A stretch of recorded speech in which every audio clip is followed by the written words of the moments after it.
Ladies and gentlemen, tonight we bring you the Atom versus the Man Alternative Currency Ultimate Throwdown. Now, for the spirit of tonight's debate, which is truly a debate, we are going to be allowing various platforms and proposals to be considered tonight. It is done in the spirit of cooperation. And I hope I'm not speaking out of turn on behalf of anybody here to say that we all recognize the scam that is the Federal Reserve System. We all recognize what the money masters are trying to do to the American people and the people of the world through the fiat currency scams. And we are here in support of each other as we explore these various alternatives to using Federal Reserve notes. Now, just to be absolutely clear, there is a moral imperative to not use United States dollars, because by simply holding U.S. dollars today, you are empowering the Federal Reserve System. You are empowering the government to be able to create money that is considered of value in the market in a way that allows them to manipulate economic resources throughout the world. So, joining us from Summit County, Colorado, Wayne Walton on the left monitor here is going to be representing mtnHours and the idea of local community-based currencies for all the various ways that they can come about. And he is a personal monetary reform activist, someone who helped create this system of mtnHours, a local organic currency that is stabilized now in Summit County, Colorado. There's plenty of information on this at mtnHours.com, mtnHours.com. And Wayne is also a self-described, I guess, is this the correct pronunciation, Wayne? Jubilist? Yes. Jubilist, who believes that real revolution is monetary reform based on the Jubilee and eliminating usury. Bill Still, in the middle monitor here, is a former newspaper editor and publisher, best-selling author, and award-winning documentary writer and director. He's written for USA Today, the Saturday Evening Post, the LA Times, Omni Magazine, and produced the first syndicated radio shorts program, Health News. He's written 20 books, including his latest, No More National Debt.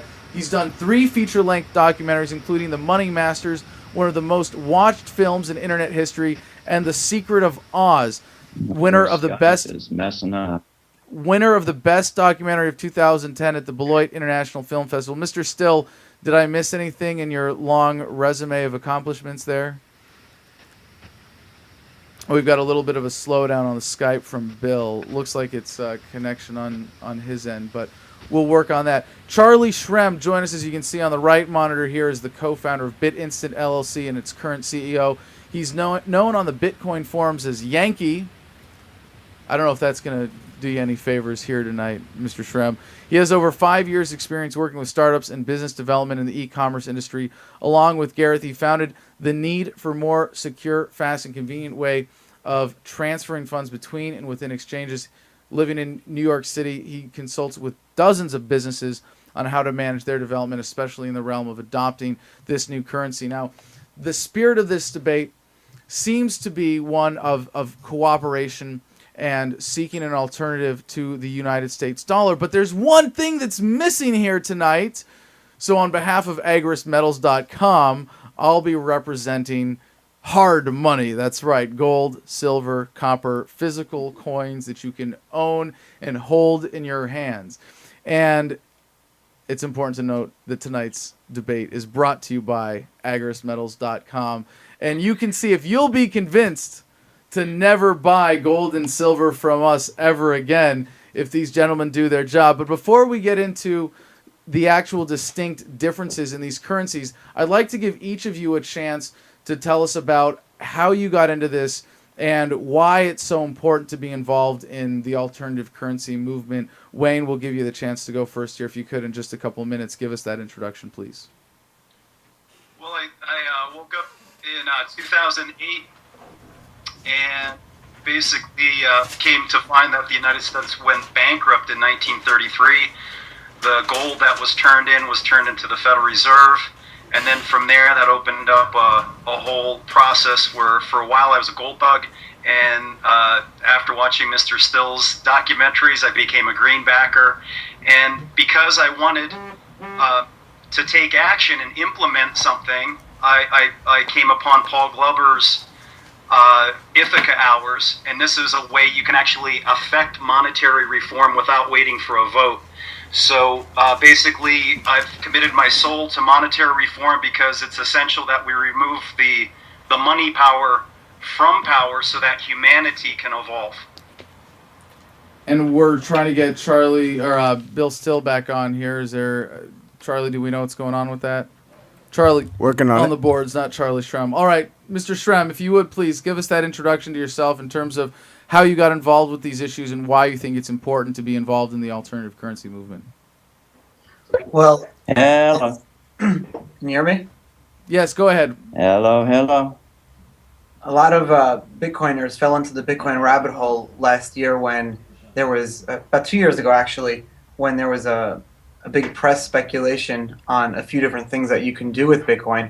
And I think it kind of woke up a lot of people who've been saying that this monetary system that we have in the world now is just old, it's outdated, it's not technologically advanced, it's in the 50s and 60s, and there needs to be, with the legacy payment system and way to move money around the world, there needs to be an intrinsic or real currency that's backing a payment system like this. So we fell down that rabbit hole and got really involved. The problem was at the time the price was exchanging, was the price of the exchange of Bitcoins was going up really quickly, and we couldn't get money in fast enough as the largest exchange is based in Japan. So what we did was started a company where you can go and buy Bitcoin at any local 7-Eleven, Walmart, CVS, and a bunch of other locations that we have.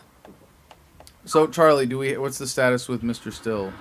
Okay, here I am. Just a moment.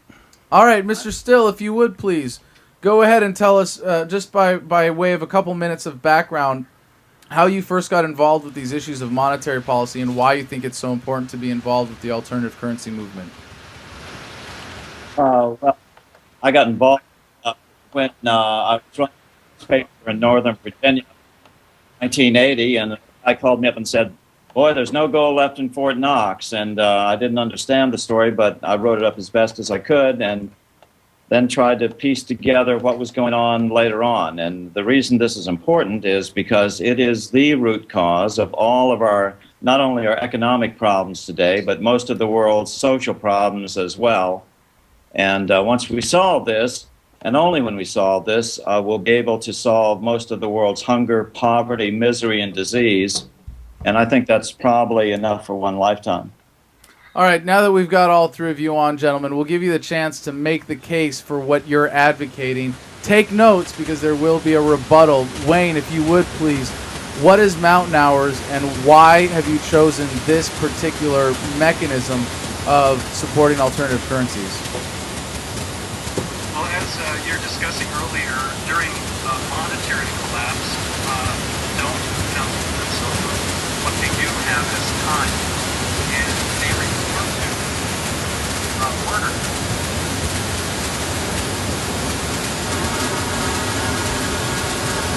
Yes, yes. Well, what's going on, Charlie? Is that just coming out of the speakers? It's not coming out of the computer. It's all static. Where's the static coming from? I'm trying to find out which line. Government. That line. Which is that coming from, Mr. Still? Yeah. It just went off. I can, fine. We're clean now. All right, go ahead, Mr. Walton. So anyway, what had happened during Argentina's peso collapse is people had no money, so they resorted to using barter script. And people don't have gold and silver during a collapse. People don't have anything. They're destitute. What actually happens during the collapse is the doors close. They don't have too much money. They have no money. So now they're able to barter and trade. And I think generally we would all agree that barter would be the original form of trade. The barter is unwieldy because you need a partner for timing and quantity. So if we just money was then issued as an IOU. A producer issued the IOU themselves. So the closer that we get to that form of money, which is abundant, it's actually a private contract is an IOU that's issued on paper. We shouldn't be afraid of paper money. We should be afraid who issues the paper. As long as the producers are issuing it, it's distributed, meaning it's local and organic. It's issued by producers. The producers spend it first. It's voluntary.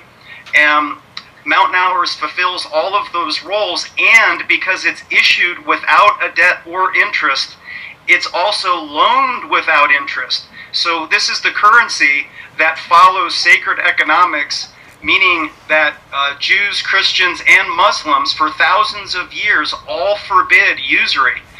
Mountain Hours is following sacred economics, which was learned through trial and error over a very long period of time, that people don't end up being debt slaves. That's the natural consequence of any currency that's based upon interest. That is the true demon, is usury, interest, or riba. All of those things mean the same thing.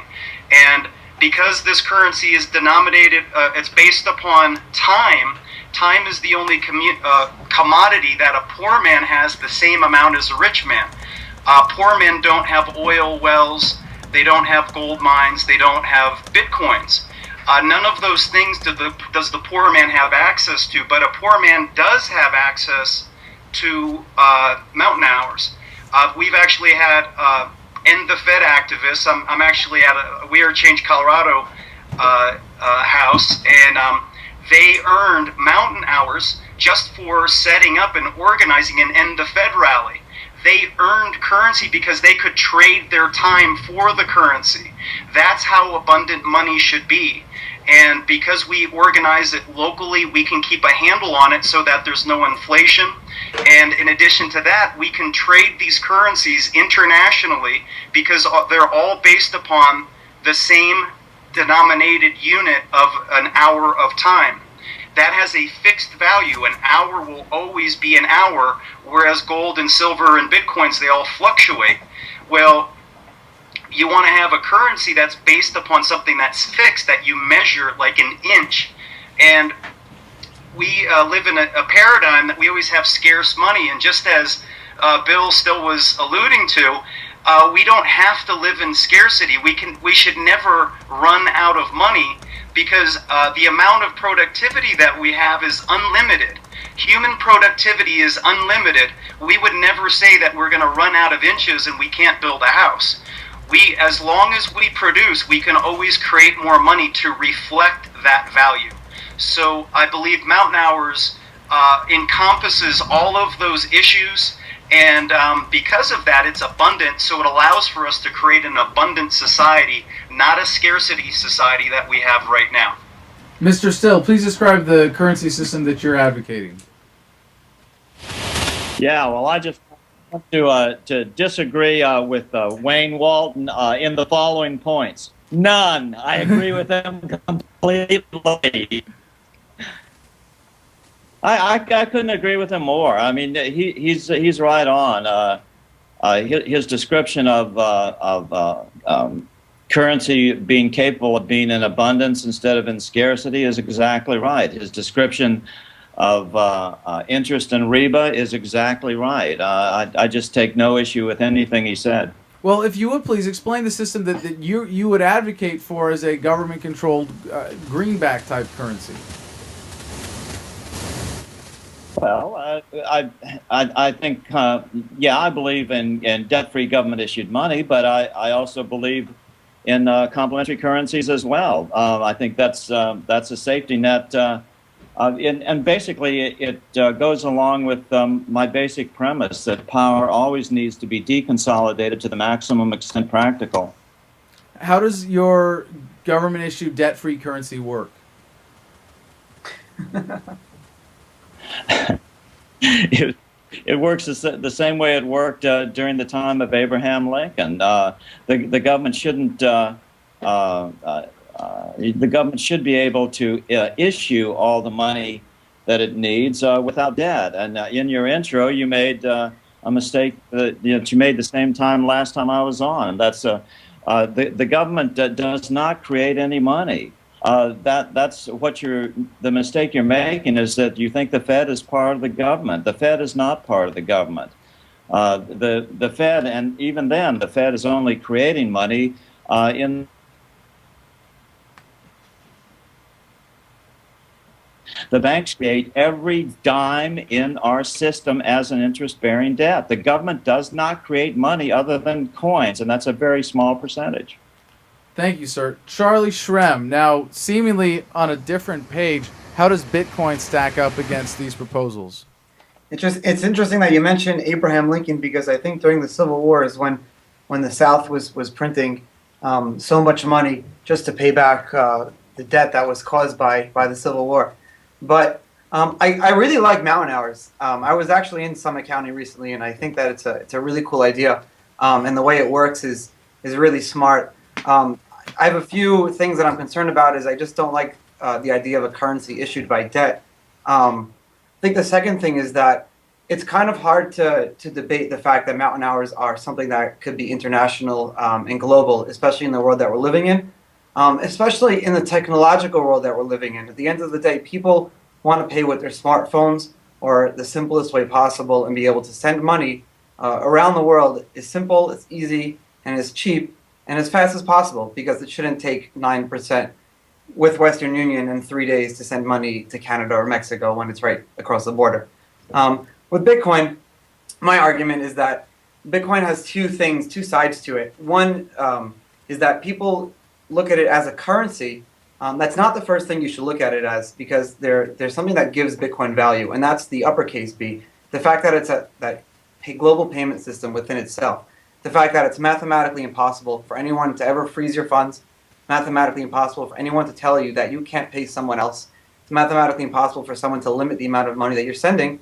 And when you can do it, you can send $250,000 to a business partner in Japan on a U.S. banking holiday and continue doing my work without having to deal with banking holidays and closing of the wire transfer system. And it costs, I know a guy he has a company in Japan, and he's having to pay wire fees and currency conversion fees to pay all of his factories in China and all over the world. So there are a few points from that. And like you said, I think that one of the first things you mentioned was that a poor man has time, and that the currency is based on time. And I really like that idea too. But you also said that the poor man doesn't have Bitcoin, and the poor man doesn't have this, and the poor man doesn't have that. But at the same time, there are other people who have Bitcoin, like me, and I'll say, you want to work, this is the price, and this is, you think you're valued at this amount, and you can come work, and I'll give you Bitcoin, and that's how you spread it. So now instead of having to deal with someone who wants to build me a website and giving them mountain hours down the block, I can expand my search and have someone build me a website anywhere in the world and pay them through Bitcoin.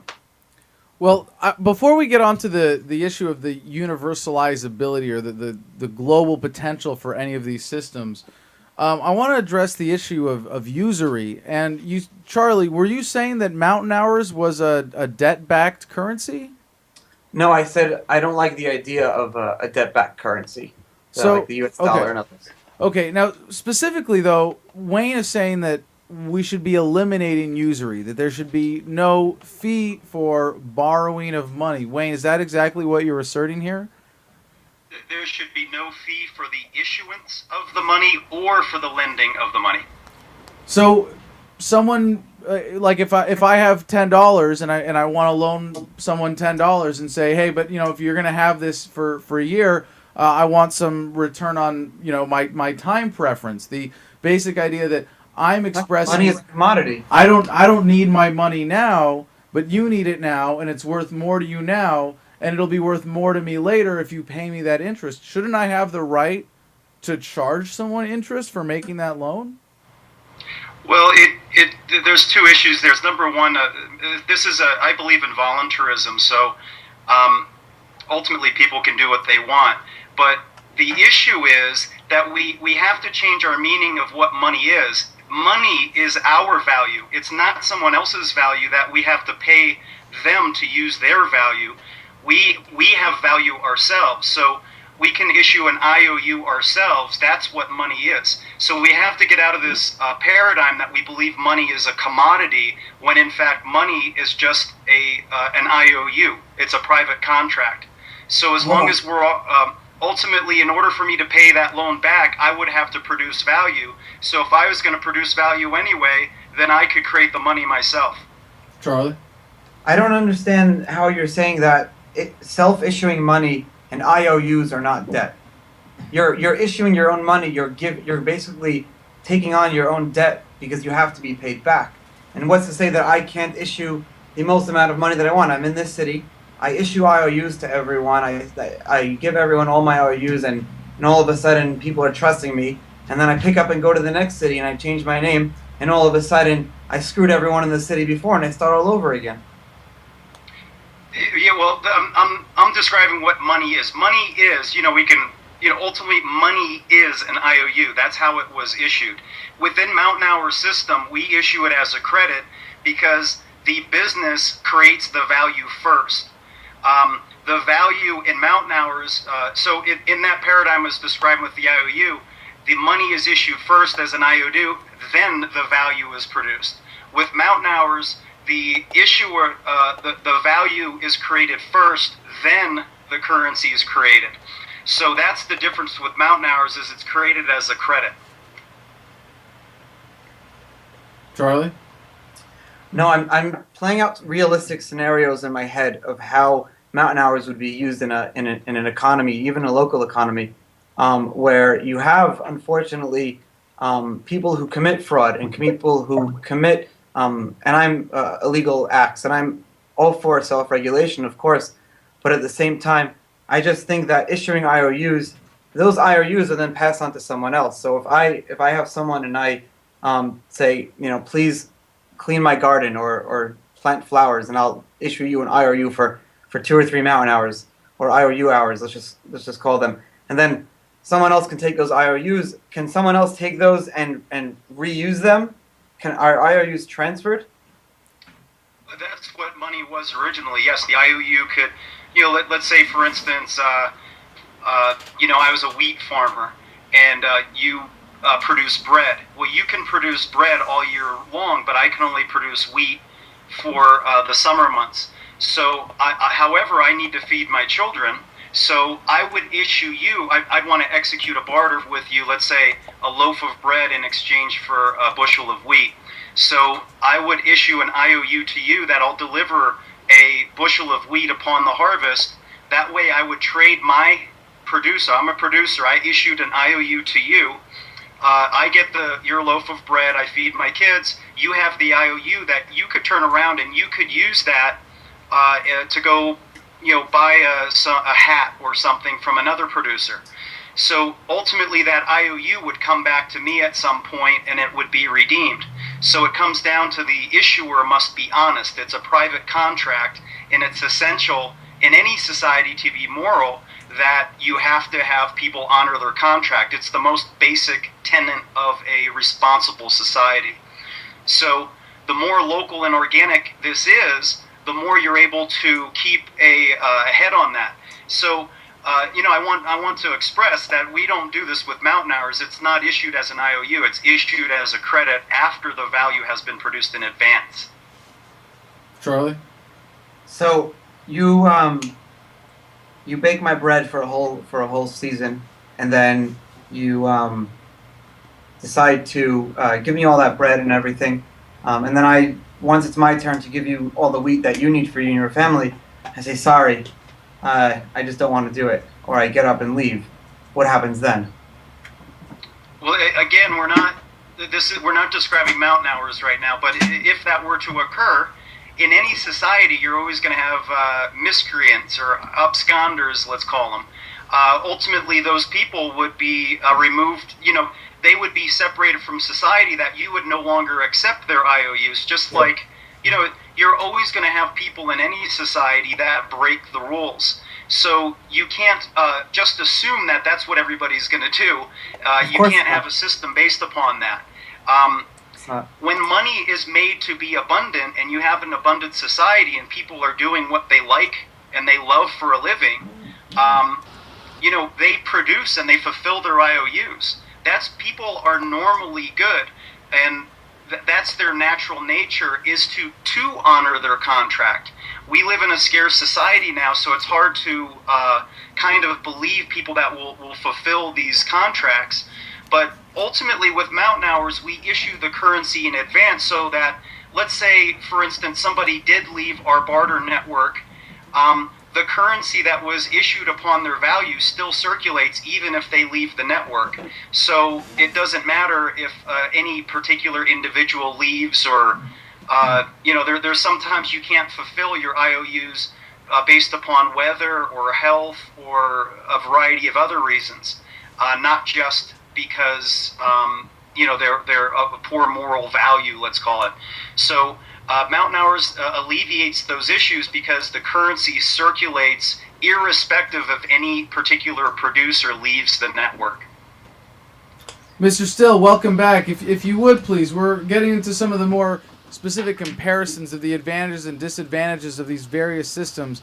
But I think there's when you're advocating for a government-backed or government-issued debt-free currency, and at the same time saying that there should be these competing currencies, the burden would be on you then to justify why do we also need the government involved at that point. Issuing money is the most important responsibility of a sovereign nation. That's always been the way it is, and I think everything else just has to fall in the category of a complementary currency.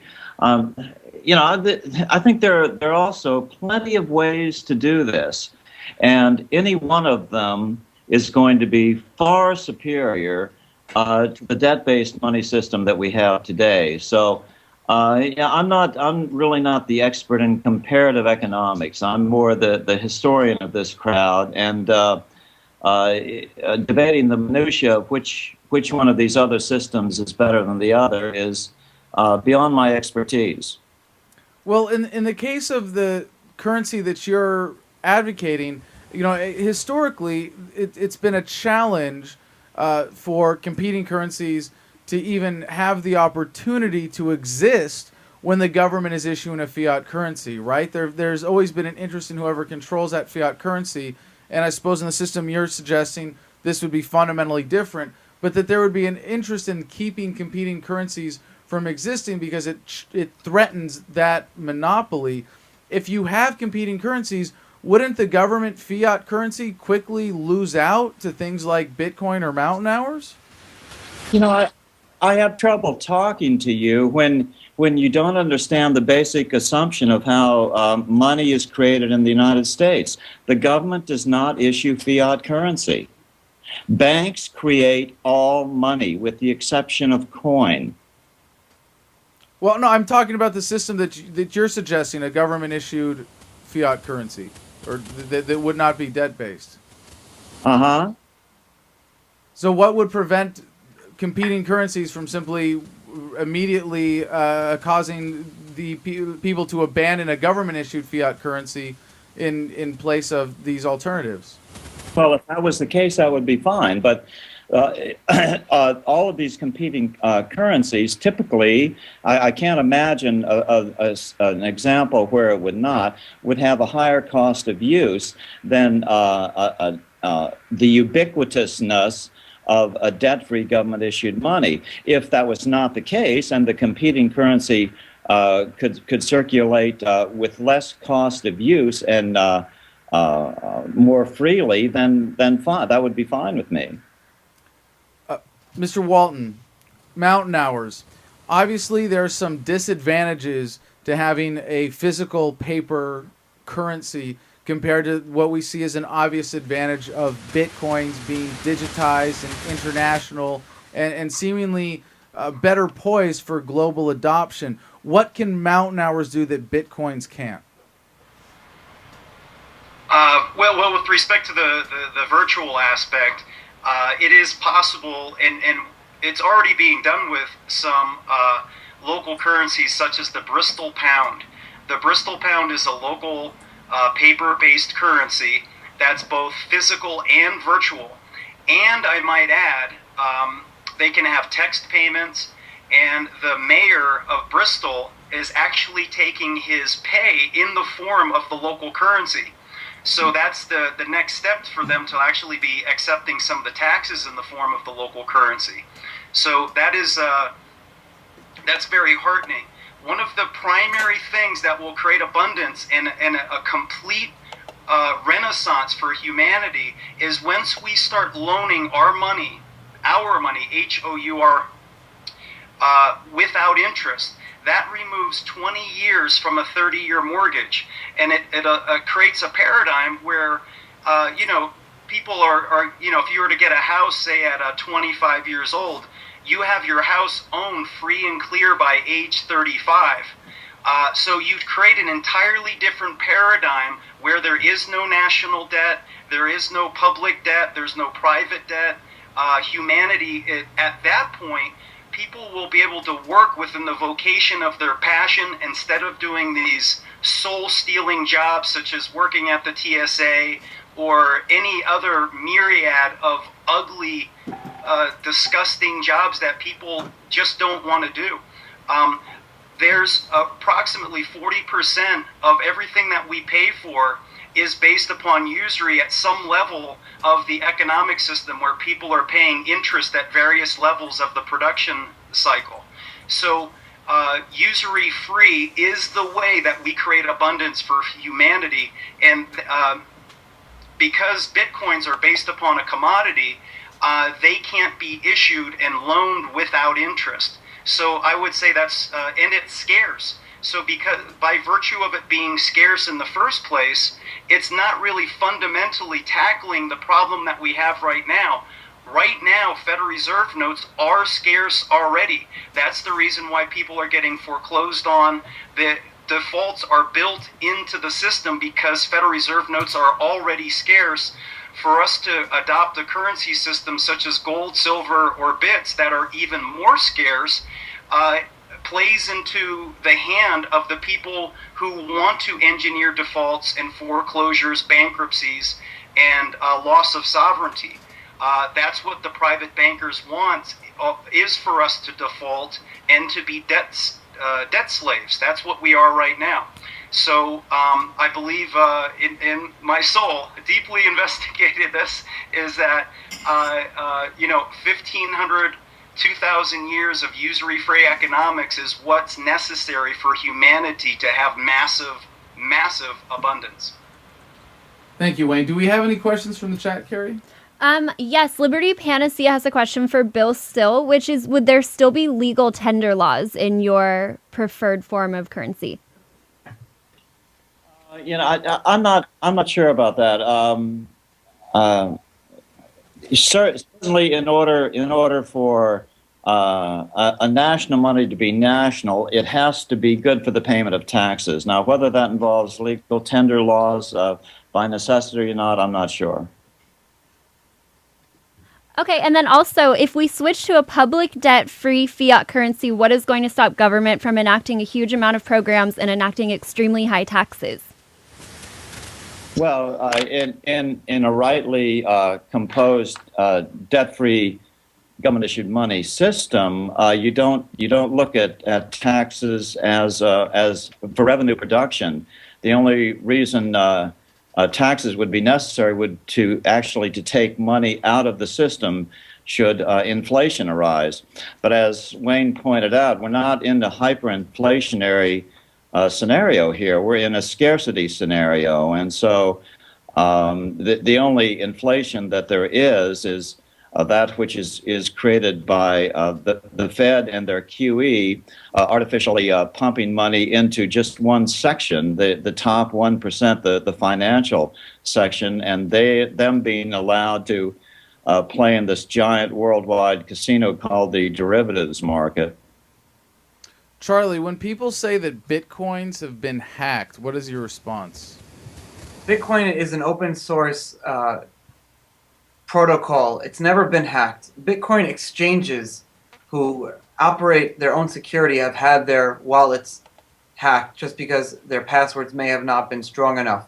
It's like saying someone hacked into your bank account and sent all your money away through a wire transfer, but you don't say that the dollar was hacked. People who say that just don't understand exactly what happened in the situations. Bitcoin is just like email. It's a way, it's a standard or a protocol. But if you will, I just want to comment on a few things about mountain hours that I heard before. I'm having a little difficulty getting over what was said about that. If you take a mortgage over 20 years, it may go from a 40-year mortgage to a 20-year mortgage if we're not charging interest. But my question is, who is issuing that mortgage if they're not getting interest payments? We have this whole concept of opportunity costs that we haven't even touched on, is that dollars, like you said, are worth valuable, and their time is very important. $500 to me now may be worth a lot more to someone else because they need to pay off some debt or they need to pay off a mortgage or something like that. The currency cooperative issues the loans. Ithaca, New York had a loan that they actually issued to the bank. That is the fundamental paradigm shift for us to understand, is the people of the currency cooperative loaned $30,000 worth of hours to the bank. The people are the value. The private bankers do not produce the value. The people produce the value. They loan $30,000 interest-free. How do the people value to the bank or loan to the bank? You just issue the currency. It's strange. For some reason, people think it's okay for a private bank to issue the currency. No, I don't believe it's okay for a private bank people to issue their own currency. That's my whole problem. The cooperative itself, the currency cooperative did as a voluntary cooperative. So, Charlie, what's the problem with the community then issuing a currency? Because what's to stop the community from issuing more currency and more currency? They'd only be stealing from themselves. Unless it's a community next door that is allegedly or trying to be on a similar system that they want to be able to exchange with. What if a community wanted to build 10 new houses, so they issue more hours so they can build these houses, but they're intertrading these hours with the community next door, and the community next door is being a lot more fiscally responsible about their spending. The value of one may be different to the value of the other. And you have to have proper accounting for that. Certainly, we can manage these things. We have to get out of this kind of mindset that what if we can't do this because this might happen. We have to be problem solvers instead of problem finders. These things could all be remedied with just best practices and auditing. All we have to do is make sure the auditing is in place by third-party auditors to make sure that everything's being issued with best practices. Still skeptical, Charlie? A little bit, but I'm just because I probably don't understand enough about it, just like I was skeptical of Bitcoin when I first heard about it. I think that at the end of the day, the more alternative currencies, the better, because they'll all have different value, and value to interchange between each other will be different, and it'll give the opportunity for companies like mine to be the currency exchangers. So more alternative currencies, the more business for me. Well, Mr. Still, then, as you suggest a system for a government-issued currency that would create the framework in which this competition could happen, what kind of competition do you anticipate would then result if you had the system that you're advocating? Well, I don't really care what type of competition comes into the system. And I supported the Utah Monetary Reform Act 2 years ago when Utah allowed gold and silver coin to be used good for the payment of all debts in the state. I would support any type of complementary currency. And of course, one of the gentlemen had a question about the time value of money in a usury-free system. And of course, banks should simply serve as intermediaries between borrowers and lenders, as well as provide other valuable services for which we would all pay. And as far as the time value of money goes, it is acceptable in all religious systems to make loans and include in the amount of the loan and a one-time initiation fee, which would cover all of the bank's costs, including the cost of their employees, the cost of their electricity, et cetera, but not interest per se. Also, there was a question. Isn't that just another way of charging interest? Jewish law allows for interest, by the way. I studied it. Just letting you know. But I mean, isn't charging a fee up front, Mr. Still, even if you don't call it interest, if it's not tied to the amount of the loan directly, but you're saying to cover my administrative costs, I'm going to charge you an initiation fee? I mean, might that as well be interest? But it's a one-time initiation fee, and it does not compound. So it's just a way to implement lending practices by banks without calling it interest. I know that it's a subtle distinction, and I don't understand it fully myself. I only know that this is allowed certainly in both the Muslim and Catholic teachings. So, Wayne, then in the system of mountain hours, you have what do you think would result when you have a system that is more universalizable, when you get to that critical mass, and when you have that, when you have what you're suggesting for your system to be stable, these currency boards at the local level, what would be necessary for them to be sustainable? What would be a critical mass for that?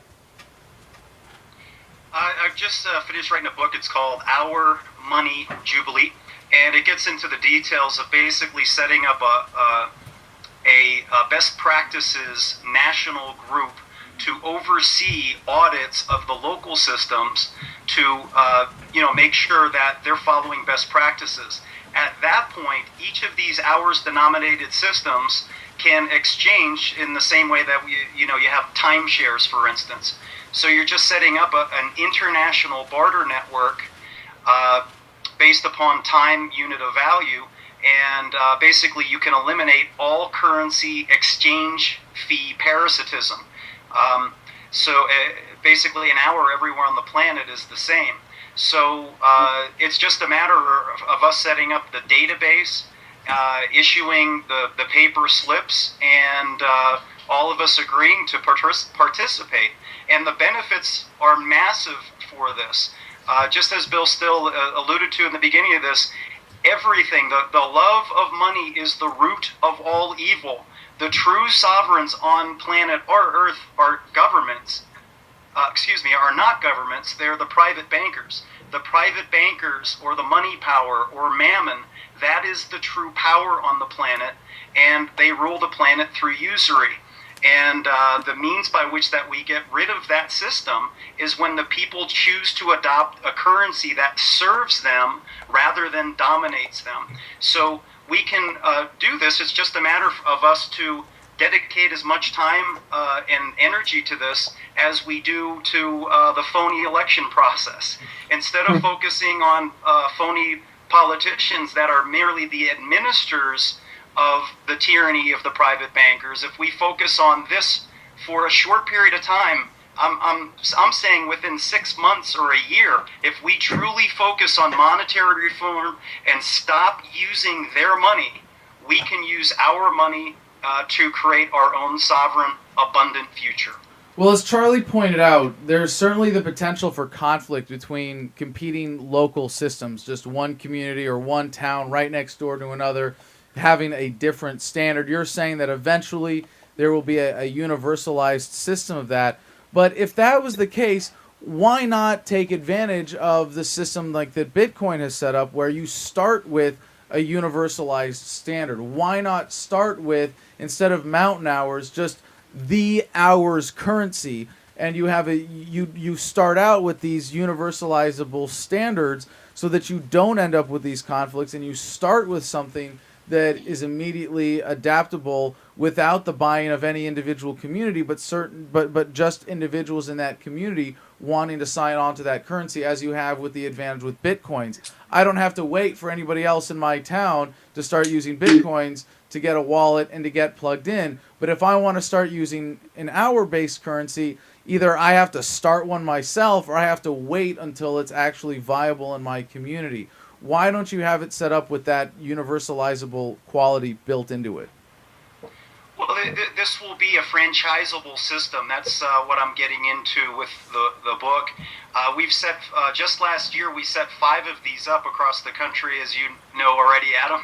And so what's unique about this that's different than a Bitcoin or gold or silver is we can have unlimited barters. And because if you can trade your time, if just as Bruce Bauman here of We Are Change, they set up an End the Fed event. We paid them in the local currency for doing that because who's we here? Hold on, who's we? As you create value, we can issue currency to measure that value. But Wayne, who is we? Who paid them with what issued currency backed with what? The currency cooperative votes upon any issuance. So we decide as a community what we value. If we value peace in the community, then we can pay for peace activists to set up peace events. Think of what it is right now. Think of how many people get paid to enslave humanity in perpetual war. There's lots of money spent rewarding war and conflict and division of humanity. Why can't we create money to reward the best parts of humanity, of peace and unity and end the Fed, right? Protests, right? So. But then I would have, if I was going to hold hours, and by the way, I do still have a few that I'm waiting to return to Summit County and put back into circulation.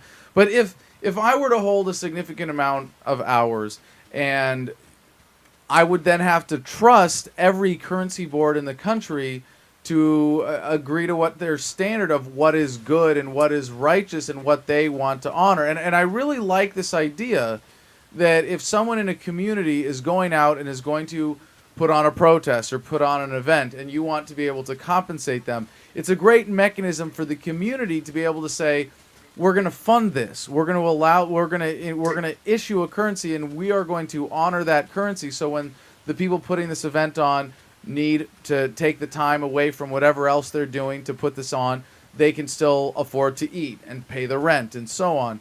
But if they're able to do that, then you're creating another institution that's like the banks being able to decide who gets to receive newly created money. Although the banks are doing it based on the fractional reserve system, you're doing it based on a community system.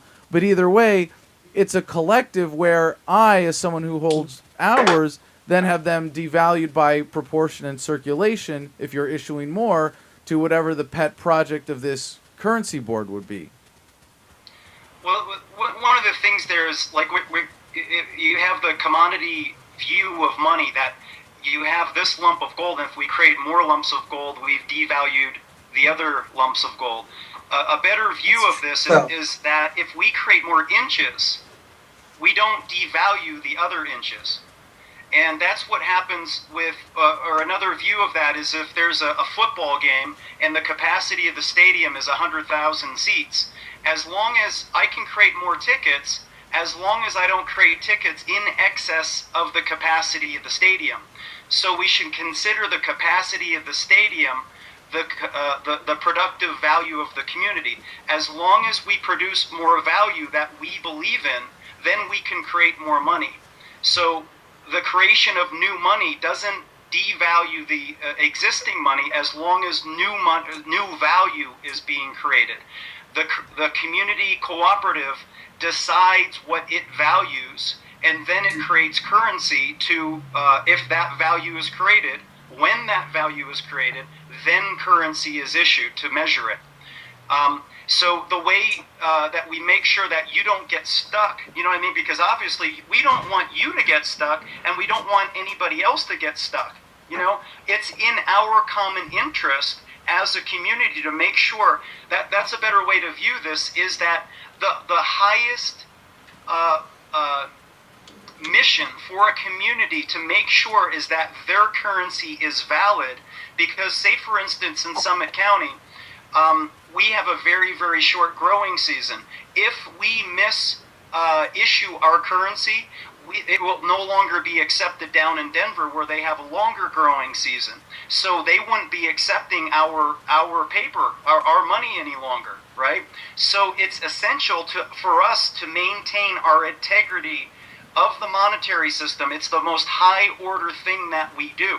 So just like if you're issuing a gift certificate as a restaurant, if the word got out that you're issuing gift certificates as a restaurant and then you were refusing them when people came into your business, people wouldn't ever buy a gift certificate from you again, you know? People wouldn't trust you, nor should they. So it's essential that we honor our contract and have integrity. What this all comes down to is freedom requires that we take the responsibility as sovereigns and stop complaining about the Federal Reserve, stop complaining about the bankers, stop complaining and say it is our responsibility to create a system that is better than these disgusting systems that have been enslaving humanity for thousands of years. It's our responsibility to fix this and stop complaining like children. Charlie, you had a response to that? I really think that you're contradicting yourself in a lot of spots, especially with the football analogy. But I'm just trying to understand again how when a community collective is issuing money to pay for a protest, how is that different from a government issuing money to pay for a war? Because you're rewarding good behavior instead of bad behavior. Who's to say what's good behavior and what's bad behavior? Right, Maybe defensive war is good behavior, but why? That answer doesn't satisfy me. I'm sorry. Mr. Still? I can't even believe you'd ask the question, why is it better to have a peace protest instead of a war? Well, no, the question is not which is better. The question is what is the mechanism by which you decide and measure that value? You're issuing debt to the collective. You're saying the collective is worth this amount of money to another collective. You're issuing more debt. But who's to say that that collective is worth that amount of money? I mean, the United States dollar is worth, well, it's claimed to be worth for the good and credit of the United States government and its economy. But with a football stadium, like your analogy, you're growing the size of the football stadium with the United States economy, and supposedly what the dollar is supposed to be is that you're expanding the size of the economy. We know that's not true. The government's just printing, the government itself is not printing money, nor are banks. It's actually the Federal Reserve. But it's that whole situation. And I'm just trying to understand how going from government-issued money to community collective issued money on demand, how is that difference? Because well, number one, the people are government malicious is not at the end issuing of the money. day. Private banks issue the money as a debt with interest. We're issuing it as a local organic. This is done on a county-wide basis. So there's a huge amount of integrity built in just because... Wayne, hold on, Wayne. Wayne, before you get back into that, let's give Mr. Still a chance to weigh in on this, please. A couple points. Number one, ending the Fed won't do anything. The Fed isn't the problem. The Fed is just a smokescreen for the commercial banks. You have to end two things, and that's number one, government's ability to borrow at all. Number two, the ability of banks to practice fractional reserve lending. So saying, get behind the end the Fed movement is saying, let's get behind nothing. That's completely ineffective. Number two, somebody mentioned that the Fed issues the money. The Fed does not issue the money, with the exception of the recent QEs. Banks issue all money as an interest-bearing debt, just as Wayne just said, with the exception of coin. Yeah, yes, it might say Federal Reserve note on it, but it's totally a creation of commercial banks. Charlie? Does that answer any of the concerns or No, put this in context? I'm trying to understand the difference between the dollar and mountain hours in the respect of how it's issued. Just to give you how Bitcoins are issued is that it's pretty much a predictable amount of Bitcoins that are issued every single day. I think it's about 25 Bitcoins every 15 to 20 minutes. Sometimes blocks can take a little bit longer than that. And the people that are issued these Bitcoins are being paid for their hard work. Essentially, the way that mining works is that you have to put in a certain amount of computational power, which costs electricity, hardware, and time. And by doing so, the more power you output, the more mathematical problems and auditing you can do for the Bitcoin economy, that's how you get paid those new issued Bitcoin. So they're not just kind of pushed into the economy. It's as if you can go get a job as an accountant and you're being paid this amount of Bitcoins. Well, I would have to understand that a little bit better. Who initiates the money and how it's initiated? I must say I don't understand Bitcoins, but as a complementary currency, I'm perfectly willing to have it exist. Thank you. I appreciate it. It's actually not my currency. It's the currency of the world, because the person who created it, Satoshi Nakamoto, he disappeared. No one knows who he is. But once he started the blockchain as this transactional source in the payment system, he has no control over it anymore. He open sourced all of the code so everyone can read it and build on it and make it better and update if there's any security issues whatsoever. So you have this code that allows you to plug into a transactional system, and apps, computer programs, software all over the world plug into this and create this whole transaction system, and that's in part what gives Bitcoin its value. Well, but it has, in the first instance of its creation, it seems to me tremendously exclusive. I mean, I don't understand it. I certainly can't create them. It does not seem to be a democratized form of money, but I admit that I may not understand, that I don't understand how it's created in the first instance. Sure, you actually could. You can get your computer, download a Bitcoin miner, and start mining. The problem is your computer is outputting a certain amount of power, and relative to the whole network of all people doing the same thing you're doing as a whole, your chances are slim. And imagine if your one computer is a lottery ticket and there's a lottery every 10 minutes.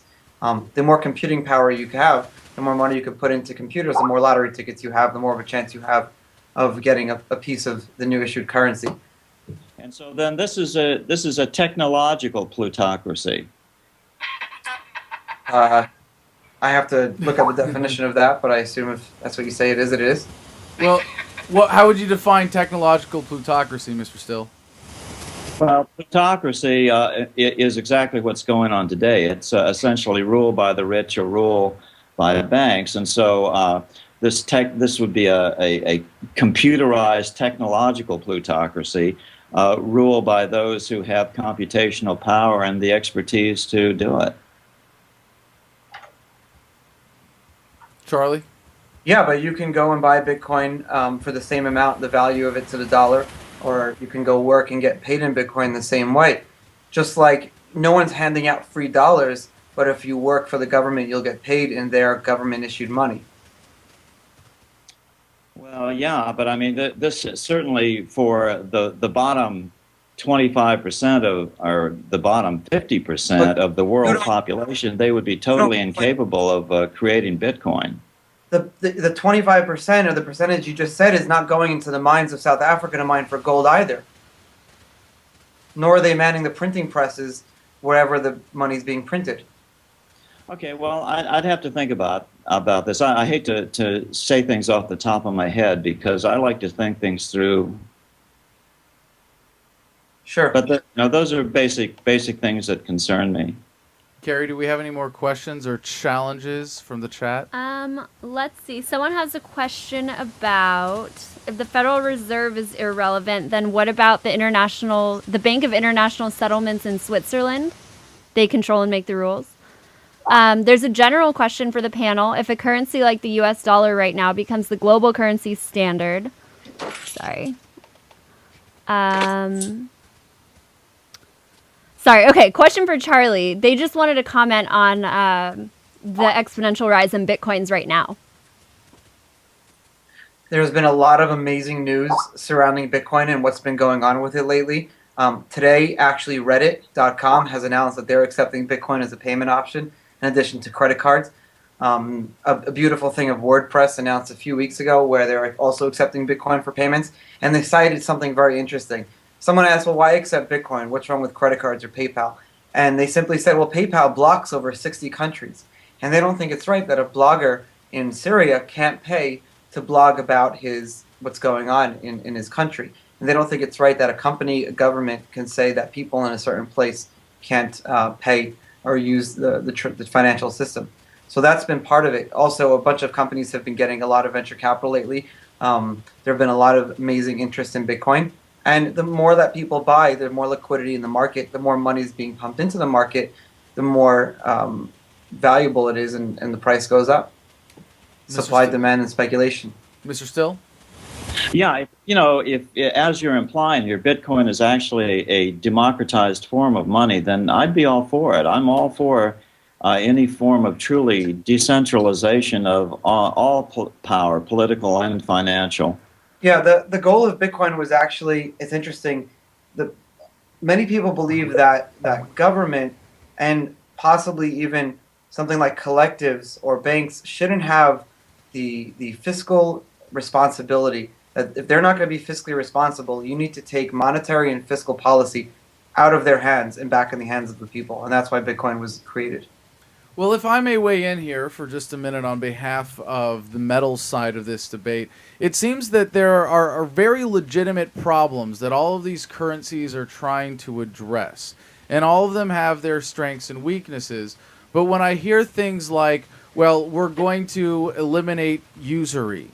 Well, usury can exist in a voluntary system. When we hear things like we're going to eliminate fractional reserve banking, there's actually a great case in a free market for there being something akin to what we see today as fractional reserve banking, but not controlled by a centralized fiat currency. That if I, as a banker, and this you can go back, and I'm sure, Mr. Steele, you're familiar with the rise of the history, through history of the keepers of the gold vaults being able to issue notes for more gold than they had in their vaults is the first form, or at least one of the early forms of fractional reserve banking. Surely there should be a way that this can happen in a voluntary system. That a lot of these evils are things that result from the centralized control, not from the mechanisms themselves, because the mechanisms are based on needs of the market, like usury being a very important expression of time preference. If a dollar is worth $1 to me now, but if I know that I can invest it in a company and I can make 10% over a year, and if I loan it to someone, I might not get paid back at all, but I want to take that risk and I want to loan it to someone and get that interest back, that's something that's an important mechanism of that free market for money based on time preference. That interest provides the ability to do that.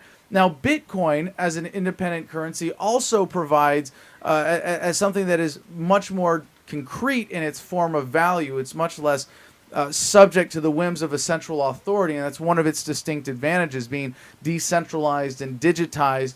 You don't have these hazards of having to trust either a government issuing the currency or a community control board, but it also has the pitfall of being backed by nothing. And it would be nice to see if there was some way to combine the strengths of all of these currencies. That if there was a way to have a currency that was digitizable, that was anonymous, that had the ability to be used internationally. If you had something that eliminated the temptation of banks to have a monopoly, or I should say, creates the moral hazard of fractional reserve banking, that we see banks engaging in creating more money than the economy can, in a balanced way, sustain, that results in all of the problems that we see associated with fractional reserve banking today. If there was a way to do that that was voluntary, that served the market, and if there was a way to have a system that allowed people to create currency, as mtnHours does, based on value, based on or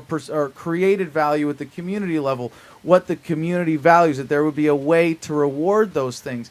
And like Wayne, you said you used the idea of someone organizing an End the Fed rally being rewarded by a community with mtnHours.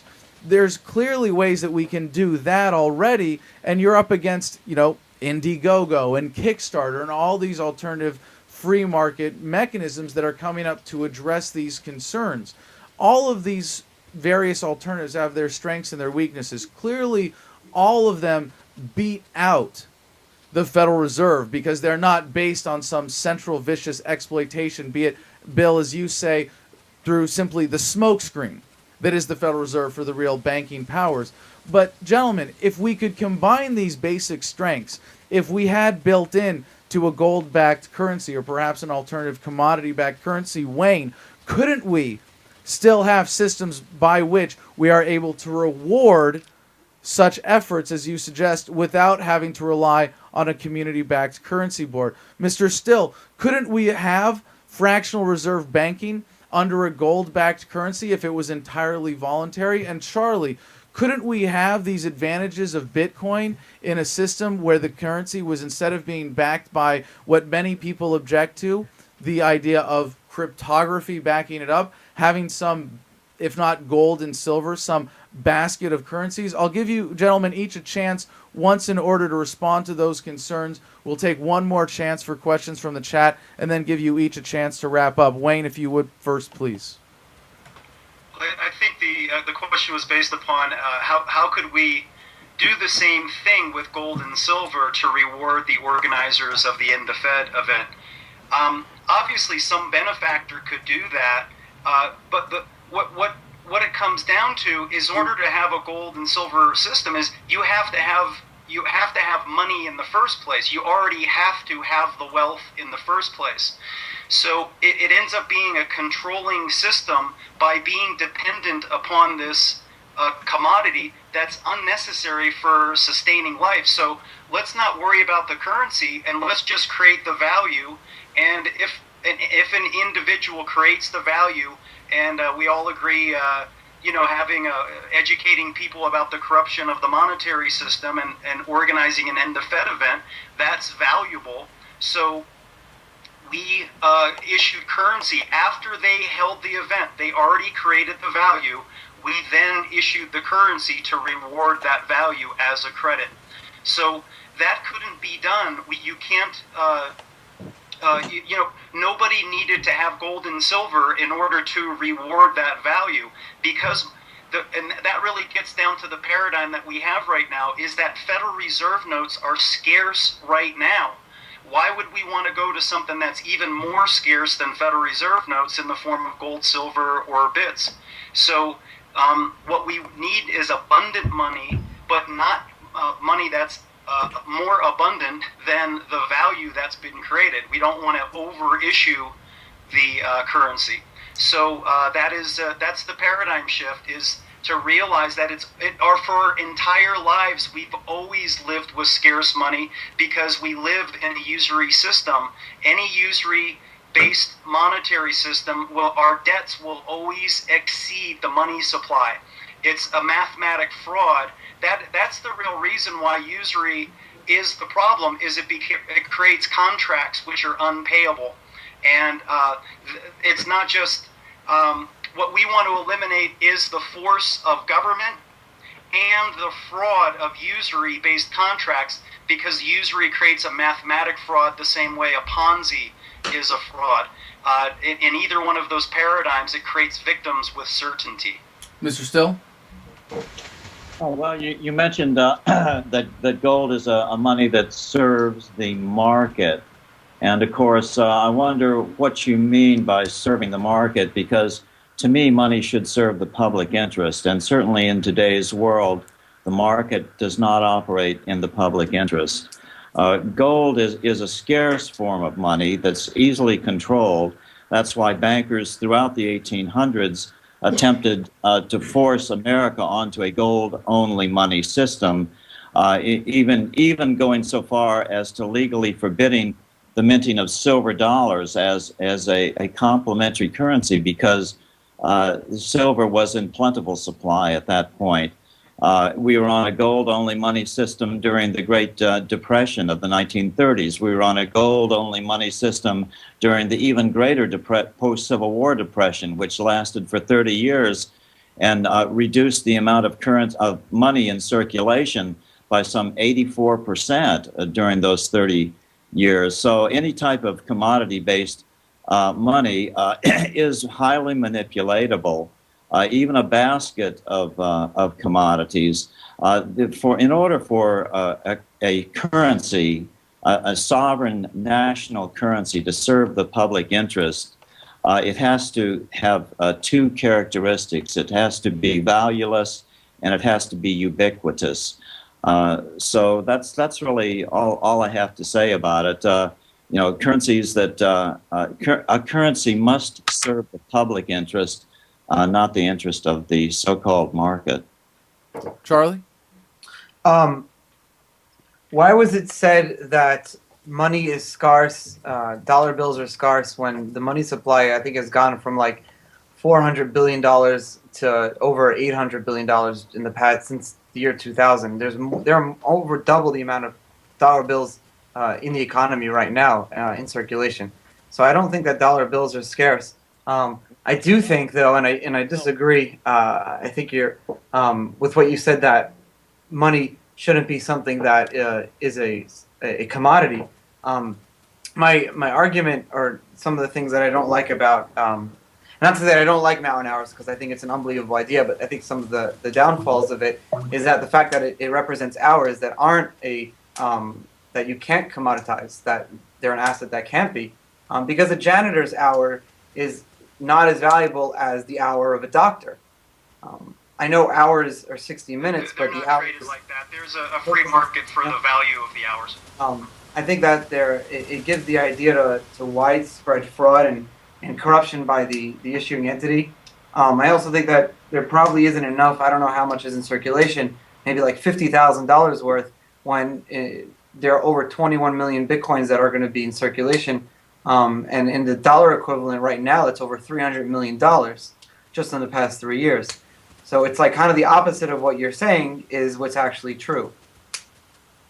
All right, Carrie, before we give them a chance for their final rebuttals and closing statements, do we have any questions from the chat that we could ask all three of our panelists? Well, there has been talk about what is the public interest, and there's been some questioning of that. Like, how do you determine that, and why should you trust someone who says just because it's for the public interest, it's good? That's a great question. We're going to give that to each one of our panelists. If you would, in just a minute, in terms of your background to bring to this debate, how do you define the public interest? We'll go in the opposite order this time. Charlie? I'm sorry, I didn't hear the question. When you talk about bitcoins being in the interest of the people to adopt, how do you define the public interest? Well, if you're not interested in it, you don't have to use it. It's completely voluntary. You have to get involved, and you can buy into it or work for it. And the beauty of Bitcoin is that you don't have to trust a government, or you don't have to trust a collective, or you don't have to trust a group of people to say that this is in the company, or sorry, the public's best interest. That's what Bitcoin is all about, that it's fully decentralized, and there's no trust in one central authority. Because I personally believe, and I think many people believe, is that we all, not a lot of us don't trust the government right now, but there was a point that we did trust the government, and there's a point that we trust a collective or a credit union or a bank now, but there may be a point that we don't trust. At the end of the day, people are to be trustworthy now, but in 10, 100, 200 years from now, different people could be not trustworthy. So you have to build a system that's going to be consistent over hundreds of years. And putting trust in one company, government, or central authority is the opposite direction. Mr. Still? Well, the classic definition of in the public interest is doing the most good for the most number of people. But I would add to that it maximizes decentralization of power to the greatest extent which is practical. So it's a fuzzy, where the line is a fuzzy area, but that's the way I define it. And Wayne? I would say it's freedom from force of government, or any force, or fraud of usury. We have to really get our minds around that this is extremely important. It's not just a matter of it's my right to loan money or whatever. Ultimately, if currency, if 10 people issue loans for $100,000 a piece of gold without fractional reserves, even at 1%, the bankers can create a paradigm where it's impossible for all of those borrowers to pay off that debt. That's the reason why usury is fraud. It creates a paradigm where contracts become unpayable. So the public interest in my mind is freedom from force and freedom from the fraud of usury. Mr. Still, the last chance to say your closing remarks and all your rebuttals. We'll give the first word to you. Go ahead, please, sir.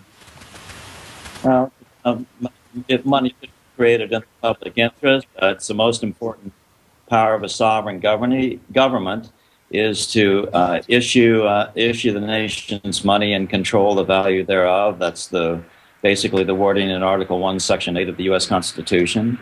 The two basic things that need to be done, number one, most importantly, is governments should be not just control the level of their debt. Government borrowing should be completely eliminated.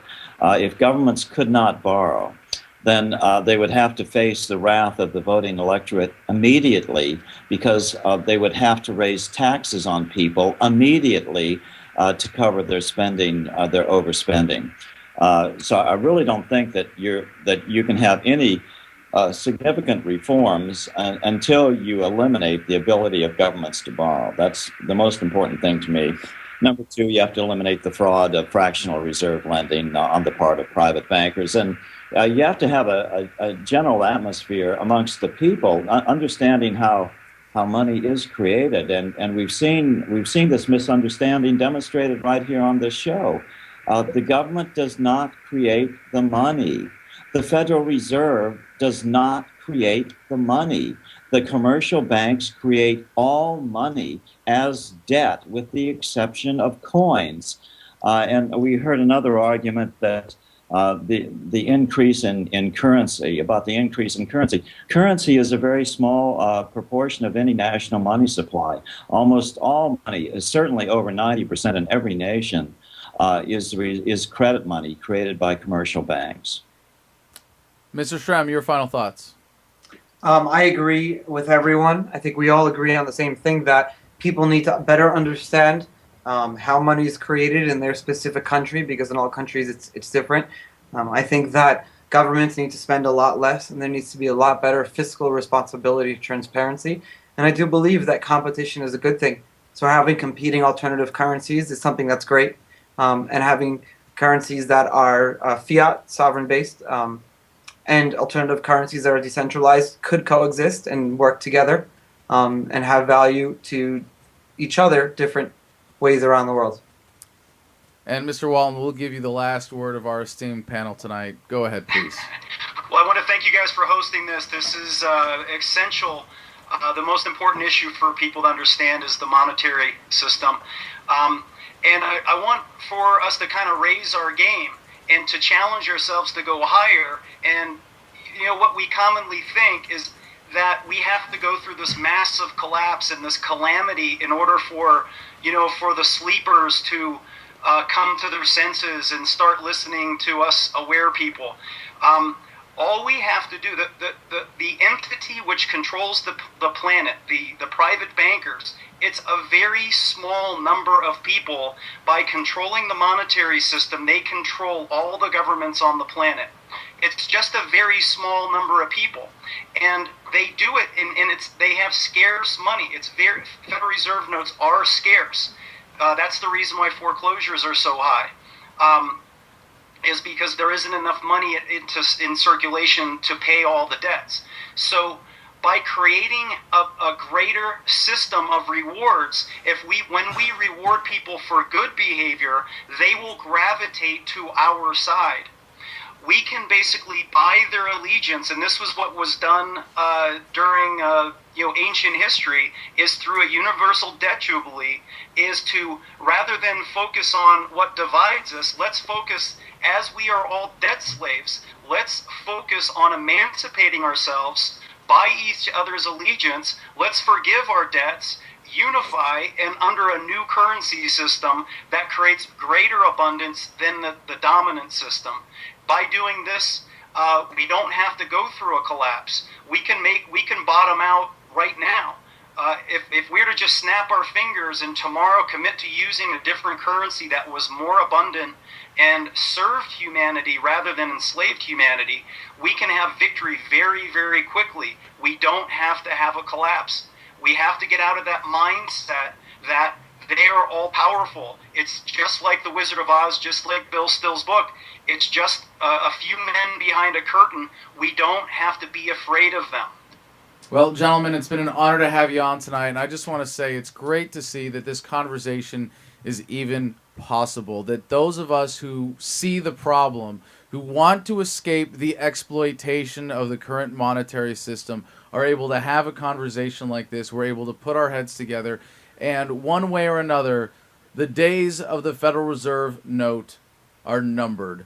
And we are coming together to make it happen. Gentlemen, I'm so glad to be joined by all of you tonight. Thank you so much. We're going to be having all three of you back on as these issues become relevant. Charlie, it's been great to have you on as our representative for Bitcoin. Mr. Still, being able to bring your historical understanding to this debate has been most valuable. And Wayne, for all of the holes that Austrians try to poke in Mountain Hours, I challenge any of them to put in the legwork that you have to actually get people investing in and working in a functional way with an alternative currency. Of course, for my part, as an advocate of gold and silver as an alternative, I don't think that particular status quo of the liberty movement needs to be underscored anymore, but we can see in this conversation the various strengths and weaknesses of all these alternatives lined up one against another, but we can tell one way or another they are all far superior to getting screwed over by the current system. Thank you so much for joining us.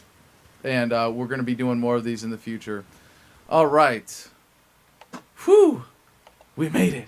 We're going to go to the Skype cams now that we've got we've got that under our belts. Wow, that was, I mean, as rough as that was. And we're going to keep doing more of these. We're going to get some of these technical difficulties smoothed out and be able to do more panels and bring you more conversations, more debates like this. But I felt like we're really making history tonight. I mean, do you guys appreciate this? Like, at every prior point in human history that people have gone, wow, we are suckers of some centralized currency scam. Never before have people been able to openly come together and have a conversation like this to say, how are we going to beat this system?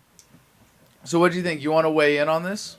Yeah, well, I mean, I think there was a major aspect of it that was missing that I think we've discussed earlier on, and I think that's reputation. I mean, when we're all going to be having all these profiles on the internet where anyone can find out who we are and what we're about, I mean, that's half the battle to how we're going to be able to compete in the marketplace. Reputation currency. You know? Well, it's kind of true about the hour system, isn't it? That it's based on the reputation of the issuing community, based on their own fiscal responsibility. That if a particular community is issuing way more hours than the one next door, and then they're in a sense devalued, and they're expecting to trade at a 1-to-1 ratio, their reputation then devalues their own currency. Yeah, exactly. And so whichever reputation is better, that's going to decide which one's going to be more popular. So, but you wanted to mention it on the individual level, individual reputation. And well, yeah. To me, that also relates more to the Mountain Hours thing, because or the Mountain Hours system, because in Mountain Hours, if a business is able to issue hours, right? This is kind of how, or at least roughly how the issuing process works, is that a business, based on their ability to redeem hours or to validate them, gets to issue them, and the Central Currency Board licenses them to do that. There are some, if you think about it, there are some real exciting possibilities here. Could I then issue my own currency as an individual and say, look, I'm basically creating, in a way, I'm creating a loan to myself. As Wayne wants to avoid the word debt, he says credit, but it's essentially in many ways the same thing.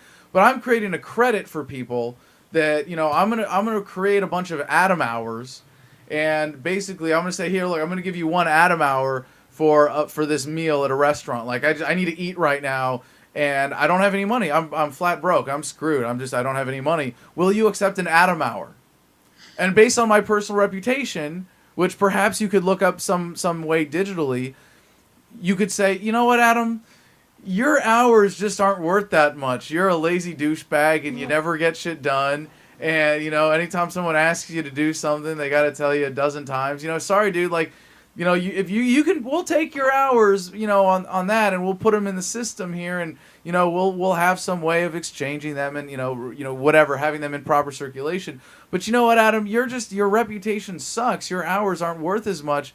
as Carrie here, who's really productive, and she sits down for an hour and she gets done what she's told. You know what? We're not going to honor them the same way. You know what? Doesn't that? I mean, I don't know. It's kind of a fun thought exercise, but you have that potential more with an hour system, at least directly, when the creation of the currency is based on that credit, that fulfillment promise. Whether it's an individual or a community board doing it.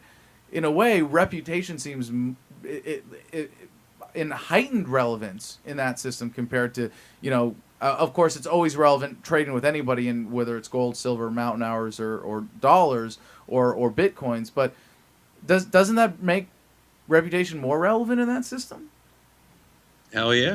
And if it counts for anything, I'd get some Atom hours today, people. If you're sitting on cash, you're empowering the Fed. Don't do it. Don't do it. I won't be your friend. I won't hang out with you. Sorry, not going to happen. If you're holding dollars, get rid of them one way or another. I don't care what it is. Buy Bitcoin, invest in local currency, do whatever it is.